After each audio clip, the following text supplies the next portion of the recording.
All right, so it's time for another nonfiction reading strategy today. We are going to be taking a look at a strategy that is called Glossary Warm-Up.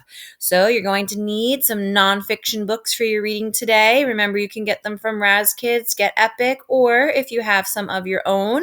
I would love for you to be reading different ones each day, but you, of course, can use the same one more than once. Great readers do reread books. We want to make sure we're just not using the same one over and over again because we want to challenge ourselves. We want to learn more information, and we want to just not get stuck on using the same book over and over. So this strategy, Glossary Warm-Up, is going to use one of our awesome text features, the glossary. Now, typically, because the glossary is found at the end of the book, it's something that a lot of us don't even ever look at. But we're going to actually do the opposite. We're going to use the glossary as we use all of our text features to help us better understand what's going on in our nonfiction book. So the other day, we looked at all the different text features and how we should never ever skip them. Always look at each and every one of them. But the glossary a lot of times gets skipped because it's at the very end of the book. So to prevent that from happening, we are going to actually take a look at the glossary before we start reading. So here's how this strategy works. After you get ready with the glossary, which means you look over the words and you read what the words mean, then you're ready to start reading your text. Then you're ready to start going into the book and reading. Now, why we do this is because if my brain already has these words ready to go from the glossary, when I'm reading the text and I come across these words, I'm going to, number one, already have an understanding of what that word means. And I also then can find more information about that word in my text with all of the other words around it. So I'll get a better idea of what that word actually means. So by using the glossary, by warming up with the glossary, by reading it first, it's actually a pre-reading strategy. I can help myself understand a nonfiction text better because I'll already know what those important bold print words are.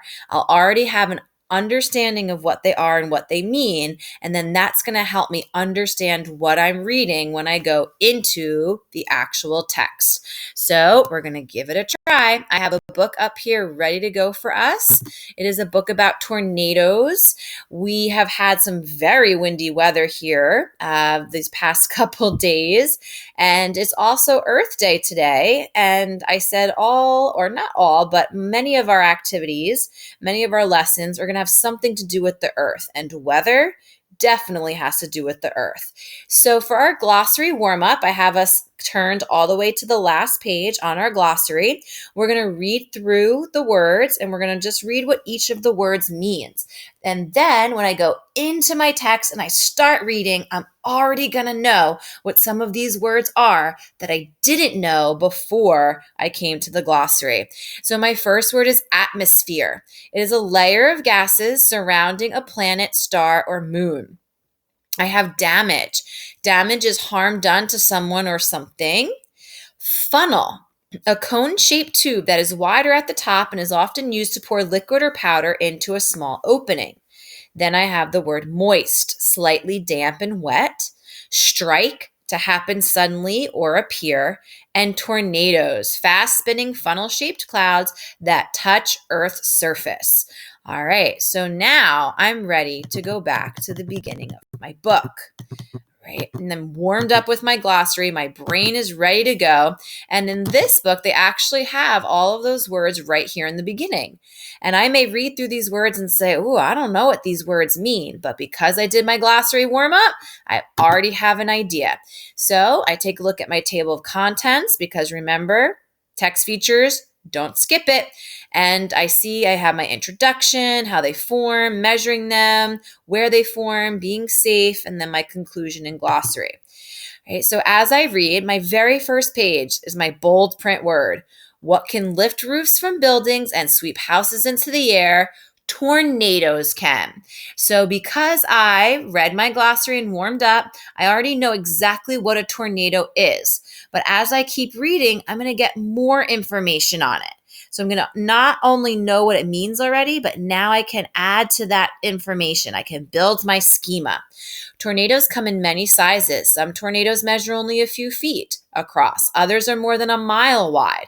Some tornadoes touch down for a short period of time, and others travel for hundreds of miles. Don't forget that caption. A powerful tornado that hit St. Louis, Missouri in 2011 almost tore the roof off this home and turned over an SUV in the driveway. All right, now this page has 3 of my words from the glossary, but good thing we warmed up because now I already have an understanding of what those words are, and it's going to help me better understand what's going on this page. How tornadoes form. Why do tornadoes happen? Scientists aren't sure. They know that strong tornadoes come from huge thunderstorms called supercells.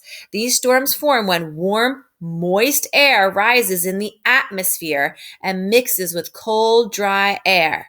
Well, because I did my warm-up, I already know what moist and atmosphere means, so I have a better understanding of what they're talking about of exactly how a tornado forms. Scientists think that in some supercells, the mixture of air at different temperatures causes the air to spin. The spinning air forms a cloud in a funnel shape. When the funnel touches the ground, it becomes a tornado.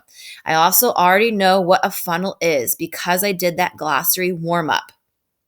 Such a simple strategy, such a quick, simple thing to do, but it really is going to help you become a stronger nonfiction reader.